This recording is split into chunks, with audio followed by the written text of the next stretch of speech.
सुनिए आचार्य बालकृष्ण जी के पॉडकास्ट को सिर्फ रेडियो सिटी पर।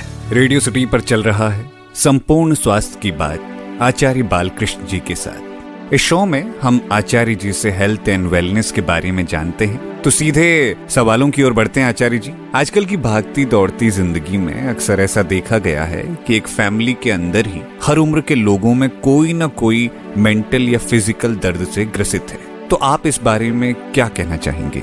आजकल ऐसा देखा जाता है कि नित्य प्रति जो डेली लाइफ है, हमारे लाइफ में भी आप देखेंगे कि लोग जो अपनी गतिविधियां होती हैं, हमको जो डेली आवश्यकता होती है, चलने की आवश्यकता होती है, झुकने की आवश्यकता होती है, या जो शरीरों के मूवमेंट की आवश्यकता होती है, कोई सामान उठाना है, रखना है, कुछ भी करना है, यानी जो शरीर की जो स्थिति है वो सबसे पहले, यदि आप देखेंगे कि जो सबसे ज़्यादा इफेक्ट जिसकी वजह से पड़ता है वो है शरीर का किसी भी तरह का दर्द है, सूजन है, पीड़ा है या अकड़न है, कुछ न कुछ।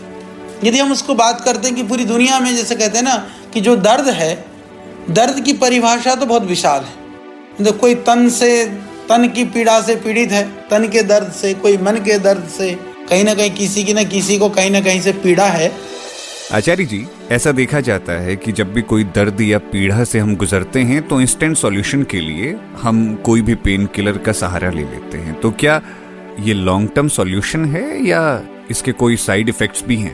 आप थोड़ी देर के दर्द के निवारण के लिए जिंदगी भर का दर्द ले लेते हैं। ये बहुत खतरनाक है कि हम दर्द की समाप्ति के लिए प्रयास करते हैं, परंतु जिंदगी भर के दर्द को लेकर के फिर दुखी ही घूमते हैं। यानी चले तो थे, इसको हम यदि बहुत दुनियादारी की भाषा में कहें, सर दर्द की दवा सर कटवाना नहीं है, पर काम हम कुछ ऐसे ही कर रहे हैं। तो आचार्य जी, दुनिया में कितने प्रतिशत लोग दर्द और पीड़ा की समस्या से जूझ रहे हैं? तो मैं बात कर रहा था कि यदि हम इसको देखें कि दर्द की स्थिति क्या है, यदि WHO की हम बात करें तो WHO कहता है कि लगभग दुनिया में 80% लोग, यानी कि दुनिया की जितनी आबादी है उसमें से 80% लोग कभी ना कभी किसी न किसी तरह के दर्द से गुजर रहे होते हैं।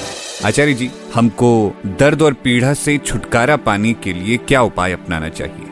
तो योग करें, प्राणायाम करें। परम पूज्य श्रद्धेय स्वामी जी प्रतिदिन शायद दुनिया में इकलौता ऐसा व्यक्ति है जो प्रतिदिन 3 घंटा पूरे लाइव हैं आपके लिए, आपके परिवार के लिए और आपकी पीड़ा से आपको मुक्ति दिलाने के लिए। तो हमें जुड़ने की आवश्यकता है ना। एक गंगा बह रही है, पानी की जो धारा है, पानी का जो स्रोत है वो तो अनवरत बह रहा है। एक साधु, एक तपस्वी रात दिन लगा हुआ है कि लोग लाभ उठाएं, लोगों की बीमारियां ठीक हो, परेशानियां ठीक हो। तो जैसा कि आपने सुना, प्रतिदिन दिनचर्या में कई बदलावों से दर्द और पीड़ा से छुटकारा पाया जा सकता है। तो इसीलिए लाइफस्टाइल बदलिए और पाइए संपूर्ण स्वास्थ्य। अगले हफ्ते हम फिर आएंगे। सुनिए आचार्य बालकृष्ण जी के पॉडकास्ट को सिर्फ रेडियो सिटी पर।